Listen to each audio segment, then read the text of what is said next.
All right, guys, welcome back to the channel. It's your boy CMB checking in. And guys, we are live. I figured I'd go live before I go bust out this cardio session. I'm going to go outside and do cardio today. It's actually a pretty nice day outside, so I'm going to take advantage of it.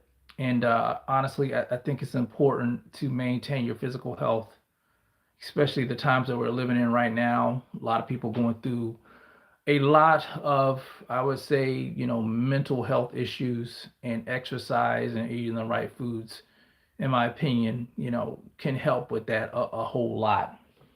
Now, what we're going to talk about today, of course, you guys see the title. We're going to talk about the return of Errol the True Spence Jr. We're going to talk a little bit about Floyd Money Mayweather, Adrian Broner, and I want to talk about the new pound for pound list put out by Ring Magazine. I saw some of Blue Blood Sports TV's video on that. He was going off about the pound for pound list. Shout out to Blue Blood Sports TV, by the way. I'm not as I'm not as animated about it. To me, pound for pound lists are objective. It's just people's opinion, and people are going to have their own thoughts about the pound for pound list. I'm looking at it right now. Uh, I'm not quite sure about this Oscar Collazo thing, though. They got him down at number 10.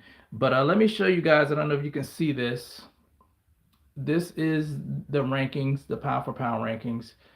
If you can't see them, they got Alexander Usyk at 1, Naoya Inoue at 2, Shakur Stevenson at 3, Bam Bam at 4, Bivol at 5, Artur Beterbiev at 6, Nakatani 7, David Benavidez at 8, Devin Haney at number 9, and like I said, they got Oscar Collazo at number 10.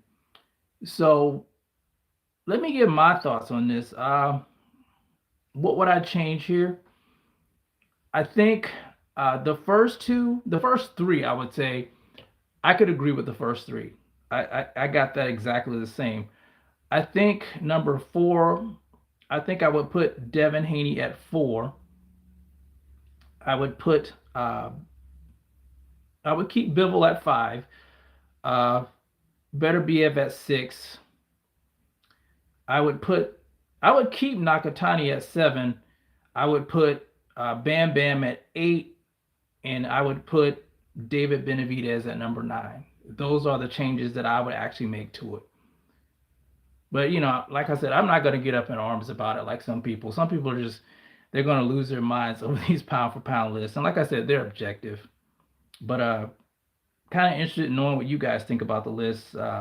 What would you change on the list on this ranking here? But anyway, let's talk a little bit about Floyd Money Mayweather Jr., guys. I talked about this in another live, and I was on record saying that I don't think Floyd's going broke. And the reason I said that is because every year we hear these stories of Floyd going broke. And I don't know now, guys. I've been watching some of these things as of late. I can't say for sure that he's broke, but I'm seeing a lot of stuff that may, lead to the fact that he could be, going broke. I just don't know for sure. But Adrian Broner, let me pull this up. Adrian Broner had some words to say about this stuff going on with Al Heyman. You guys know he's not suing Al Heyman. He's suing Showtime, and he's suing Steven Espinosa. And I just don't think, I think the contracts were set up where he can't really get to Al Heyman. So Adrian Broner says this. He says, I would never take legal action against Al Heyman. Some people might say I'm dumb or brainwashed, but I'm a loyal individual, and I know he did things for me that nobody would do. And if I'm owed any money, oh well, man, he kept me satisfied. I will never spin the block for retaliation. It is what it is. See y'all. Floyd Money Mayweather's owed money. I think he should go after his money. if he found some shenanigans going on, I think, he should try to make it right. He should try to get what is owed to him. And I can understand where Adrian Broner is coming from in a sense. He feels he's one of those guys that's going to be loyal. But you can't be loyal to a fault where, people are getting over on you.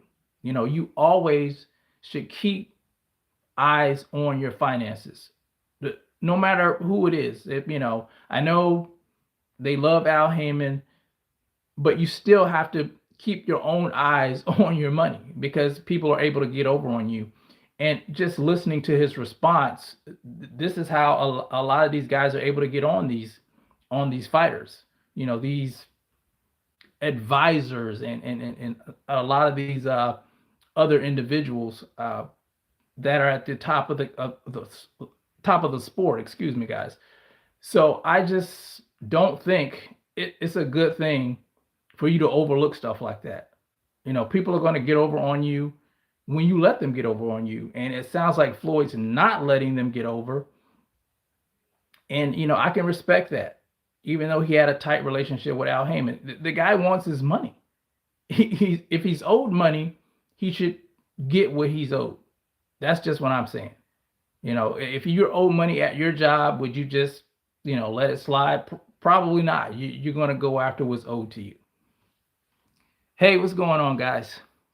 Nice to see you. Thank you guys for tuning in to the live, by the way. Now, let's talk about it. Errol the Truth Spence Jr. So yesterday, I did do a video on Errol Spence Jr. I did a couple of videos on Errol Spence Jr., one with the stuff with Charlo. And right after I did that, the news came down that, let me find it here. I think Mike Coppinger broke it. Yeah, it was Mike Coppinger. You guys know it was already a rumor going around that Errol Spence was coming back, but Mike Coppinger broke it yesterday on his verified X page that Errol Spence Jr. will be returning to the ring this summer, and he'll be taking on Tim Tszyu. You guys know Tim Tszyu, the former WBO champion, one of Australia's finest, and I'm excited about it, man. I'm a big fan of Errol Spence Jr. I think that, it's good for the sport. We need some excitement in the sport, and Errol Spence Jr. is going to bring that. He's been on a long hiatus, guys. He's been gone for like damn near 3 years. So yeah, it's good news to hear that he is coming back to the sport. Now, you guys know Errol Spence Jr. He's the king of no tune-ups, and I think this is a good fight for him coming back off that long layoff.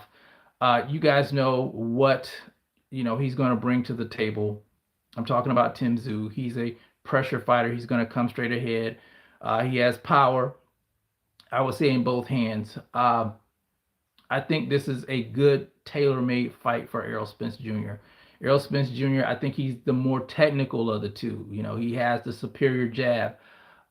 His footwork, I don't think Errol Spence Jr. has the best footwork, but his footwork kind of reminds me a lot of like I would say Mario Barrios. He has very good foot placement. He's not really a up on your toes fighter, but he's very aware of his footwork. I think he's going to give Tim Tszyu problems. He's an avid body puncher. You guys know that. He's not one of those guys that's going to hit you with one punch and knock you out, but it's, accumulation of shots. That's the type of fighter Errol Spence Jr. is. And like I said, I'm excited to see him come back.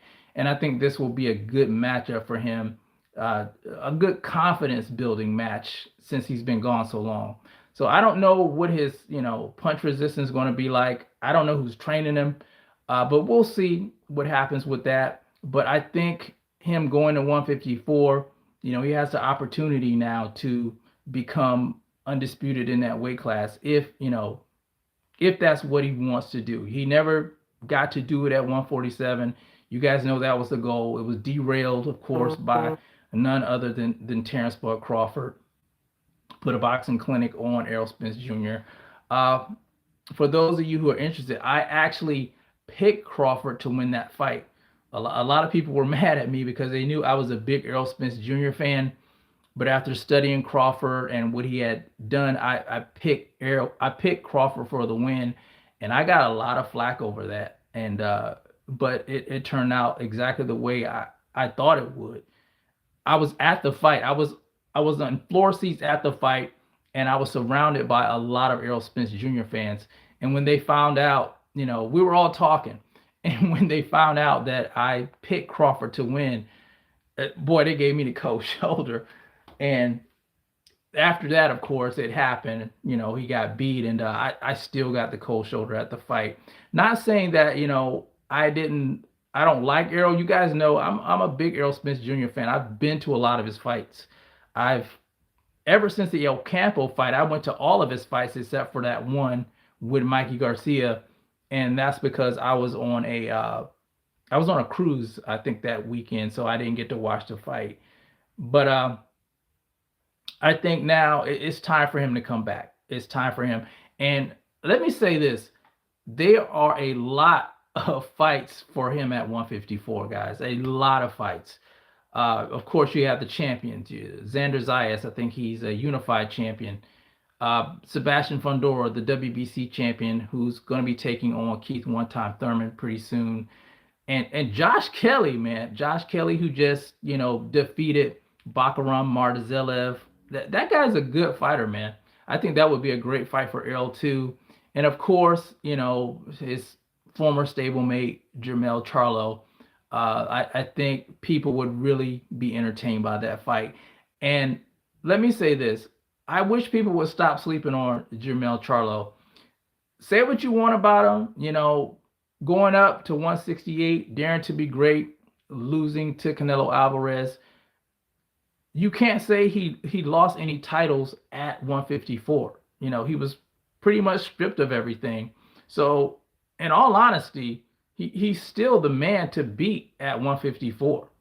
Now, whether or not he can beat these guys now, this new crop coming up, I don't know, but we're gonna see. But one thing I know about Charlo is he's a very competitive guy. He has a very competitive nature. You've guys seen that with the Errol stuff, the stuff with his brother, and he's gonna come to fight. So I'm interested in seeing when he comes back what type of damage he's going to do in that weight class, in his weight class, I would say.